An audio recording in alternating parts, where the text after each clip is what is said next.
The purpose of this video is to provide you with an overview of American academic argument. I'm framing it specifically as academic argument because this is the kind of argument that's used in school and that you very often will see in formal writing for businesses or other things like that as well. So to get started, there are a few things that you need to know about American academic argument. It developed from the ancient Greeks, so the tradition is several thousand years old, and it's based on the notion that you're not only using what's called rhetoric, or how you argue, to go ahead and persuade your argument, your audience, to agree with you, but that you're also going to make a logically progressing argument.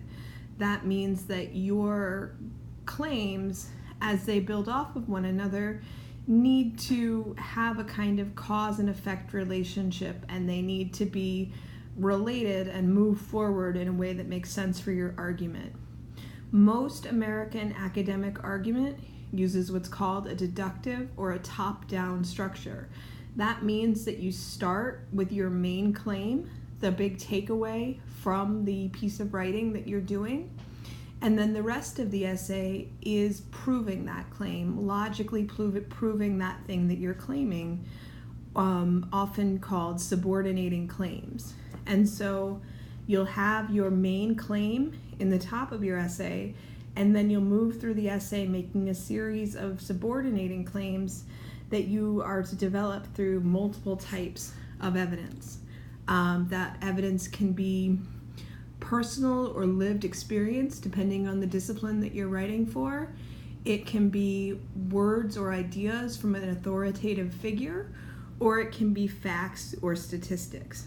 A good academic essay will typically have a variety of evidence sources. So, taking at face value, the idea that the academic argument starts with is deductive. You start with an introduction. The role of that introduction is to contextualize the topic that you're writing about. It's your way of inviting the reader in and telling them what they need to know in order to understand the work that they're doing. Some writers also explain it as a way of grabbing their interest.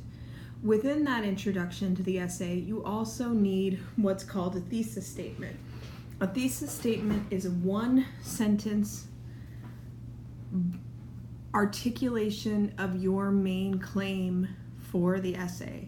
So if you're writing an essay trying to persuade people that more transportation is needed on campus, your thesis statement is the Springfield College campus requires more transportation to be made available for students.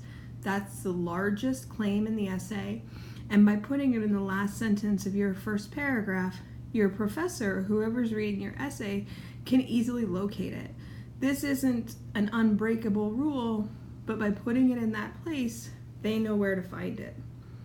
After your thesis statement, you have what are called body paragraphs. And an essay can have as many body paragraphs as it needs to get to the required length that you're working for.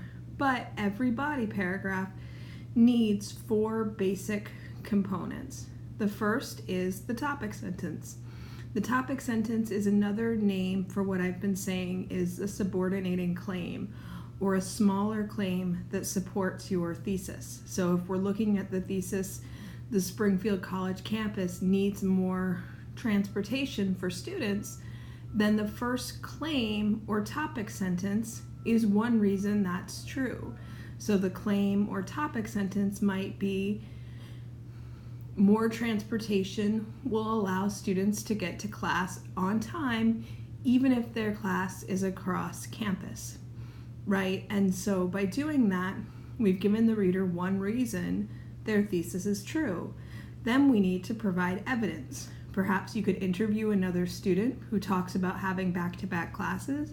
Perhaps you could look at a study on the relationship between grades, and available transportation. Or perhaps you could look at an overview of a standard student schedule. Whatever the evidence, you need to incorporate that, and typically, unless it's your own lived experience, include some kind of citation. I think it's then also really important to be transparent with your reader and provide them with an explanation of how the evidence supports your topic sentence. The reason being is that readers are going to interpret evidence in all kinds of ways. But within the American academic argument, as the writer, you want to stay in control of that interpretation. The last piece of the paragraph, and I think this is really important, is also an explanation of how the topic sentence connects back to the thesis. And this returns to what I was saying about the American academic argument relying on a logical progression of ideas. And so I suggest to students often that they use the template, this supports my thesis because, and just finish that sentence. So if we're looking at Springfield College students need more transportation because it will help them get to class on time, even if their classes meet back to back, then you would say something to the effect of, this supports my thesis because students who get to class on time every day will do better in class. The transportation, taking a bus across campus, will allow this to happen. As I said before, you can have as many body paragraphs as you need to support your point. The last piece of the essay is the conclusion. And what the conclusion does, some students think, oh, well, I need the conclusion to wrap up and restate my main points.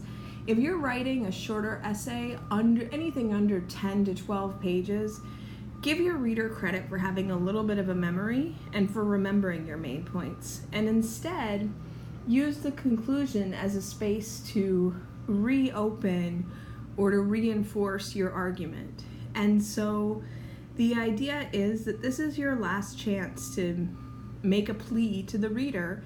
And so what you want to do is let them know how important it is for your argument to be carried out. So returning to our transportation example, you might look at what would a world where your advice was taken up look like. Imagine a college campus where a simple shuttle bus allows students to succeed more. And then paint that picture for them. However you decide to end it, just think about it as your chance to make one final impression on the reader and say something that's memorable for them to continue. Obviously, this formula, like any formula in writing, can be played with and revised. You can try different orders, but when you have a professor who's looking for sort of a standard argumentative essay, by following this format, there's a really good chance you'll have all of the pieces that they need.